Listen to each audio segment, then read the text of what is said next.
Bonjour à toutes et à tous et bienvenue dans ce journal d'information de la mi-journée sur TV Vendée en ce jeudi 24 avril. On commence ce journal en prenant la route du sud du département où vient d'être officialisé cette semaine le lancement de la saison touristique. L'agence d'attractivité Vendée du Sud, à l'initiative de cette opération, a ainsi présenté au public les temps forts de la prochaine saison, tout en dévoilant également les nouveaux outils de communication qui auront pour mission d'attirer le public dans la quarantaine de communes du territoire. Reportage Cyril Guillet. C'est au cœur du château de la Chevalerie que les professionnels du tourisme et les collectivités ont officialisé le lancement de la saison touristique 2025. Une saison toute particulière, orchestrée par l'agence d'attractivité Vendée du Sud. Le tourisme, ça fait partie d'un ensemble économique, environnemental, sociétal de notre communauté de communes. On a donc créé une agence d'attractivité qui a plusieurs missions. La première, évidemment, dévolue au tourisme, puis un volet économique, puisque le tourisme fait partie évidemment intégrante de l'économie. En 2024, le taux de remplissage a atteint le même niveau qu'il était avant l'arrivée du Covid. Le territoire a aussi attiré plus d'étrangers, notamment des Britanniques. Pour 2025, il y a quand même beaucoup de choses qui arrivent. On a déjà lancé des capsules vidéo qui permettent à toutes les communes de pouvoir être représentées petit à petit. Donc tout ça va s'égrener au fil du temps. Parmi les nouveautés, il y a aussi l'arrivée d'une nouvelle directrice à la tête du pôle tourisme. Et pour ce qui est de la saison 2025, 2 grands axes se sont développés, avec notamment le cyclotourisme. Et puis on a le camping-cariste, il y a 500 000 immatriculations en Europe, donc on les accueille évidemment, ils ont un panier moyen qui est intéressant. D'ailleurs, ce qui est intéressant de savoir, c'est que le panier moyen du cyclotourisme c'est 85 €, alors que le camping-cariste c'est 45 €. Les nouveaux outils de communication, guides, cartes et visuels ont été présentés au public, ainsi que la volonté de développer le tourisme d'affaires.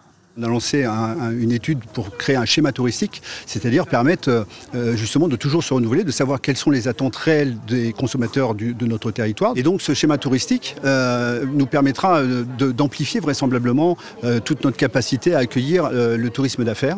On lance déjà une première opération avec l'espace Vrigno. La plus grande communauté de communes de Vendée est aujourd'hui parée pour accueillir au mieux les visiteurs. Zoom désormais sur le programme Des robots et des hommes, une opération initiée par La Roche Agglomération et qui consiste à proposer aux collégiens des visites d'entreprises dont une partie de leur production a un lien avec la robotique. Un programme désormais étendu à la communauté de communes Vie et Boulogne qui a permis à ses élèves d'Esnay de se rendre chez le constructeur Beneteau au Poiré-sur-Vie et ainsi découvrir les étapes de fabrication des bateaux. C'est plus de 500 nouveaux habitants sur le territoire par an. Donc c'est vivre au pays, c'est de travailler au pays. Et c'est donc d'encourager nos jeunes à se dire que ce n'est pas la peine d'aller très loin, puisque l'excellence est à la porte de la maison, dans un tissu économique qui est celui de Vie et Boulogne particulièrement diversifié, où on a à cœur de prendre en compte l'être humain, la personnalité, les envies, de développer des talents et de les garder sur le territoire. Et c'est ce qui est important pour nous. Ouvrons une page sport dans cette deuxième partie de journal avec un mot de rugby et de l'équipe de France U20 qui a élu domicile à La Roche-sur-Yon le temps d'une semaine. Un passage en Vendée ponctué d'une double confrontation face à l'équipe d'Irlande. La première manche a été remportée par les Bleus ce mercredi. Une victoire 42-26 sur la pelouse du stade Henri Desgranges à La Roche-sur-Yon devant près de 2300 spectateurs. D'avoir la Marseillaise sur le terrain à Desgranges et que des gens héros, c'est exceptionnel. Ça fait une semaine qu'ils sont là aujourd'hui, ils sont super sympas, ultra abordables. Ils sont très concentrés, très professionnels dans leur préparation. On est hyper bien accueillis. Les conditions sont parfaites. Tout ce qui est mis en place, que ce soit par la mairie ou le club qui nous reçoit extrêmement bien avec la Ligue et le comité, c'est vraiment un plaisir d'être là. Stade magnifique, un bon public qui nous soutient et on espère que dimanche il y aura encore un peu plus de monde. Et le prochain rendez-vous est prévu ce dimanche à 13h30, toujours au stade Henri Desgranges.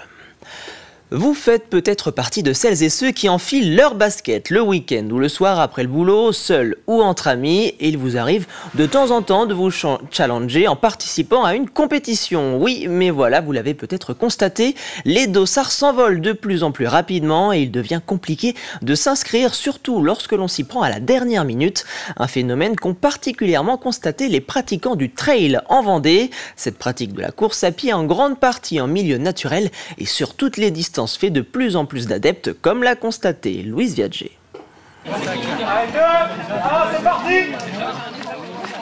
Une paire de baskets et une bouteille d'eau suffisent pour se vider la tête en pleine nature. Près de la moitié des coureurs de cet entraînement préparent un trail en Aveyron. Et là, pour la séance de ce soir, comme la course est dimanche, c'est une petite séance coulis. On fait un petit échauffement d'une 20-25 minutes et après un petit rappel d'allure et ça sera tout pour ce soir. Pour ce trail comme pour d'autres courses, c'est première arrivée, premier servi. Sur les courses, ça devient une vraie difficulté parce qu'effectivement, il faut être super réactif. Il faut s'inscrire très vite, sinon il n'y a pas de dossard pour tout le monde. Il y a même des courses sur lesquelles il y a un tirage au sort pour pouvoir être pris sur les courses.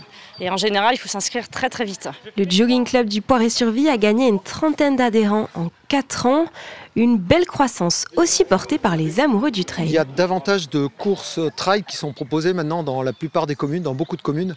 C'est vrai que les courses routes ont plutôt tendance à diminuer. Il y a toujours un peu des échéances régulières pour préparer le marathon de La Rochelle, le marathon de Paris, qui sont des grosses échéances, avec des courses intermédiaires pour pouvoir se préparer sur route. Mais il y en a de moins en moins. C'était le jour J pour les 1400 coureurs du trail du Champ du Loup à Chantonnay. Les places disponibles étaient épuisées en seulement 3 mois. Alors pour Johan, le succès des trails est indéniable, surtout depuis l'après-Covid. En Vendée, je crois qu'on doit être à 80 et quelques courses cette année en 2025. Quand on fait le compte, on est dans le trio, voire le top 5 des départements où il y a le plus de courses. Alors voilà, parfois c'est problématique parce que chacun essaye de proposer sa nouvelle organisation. En général, je pense que ça se passe plutôt bien en Vendée. On essaye de discuter du calendrier avec toute la commission au niveau du département.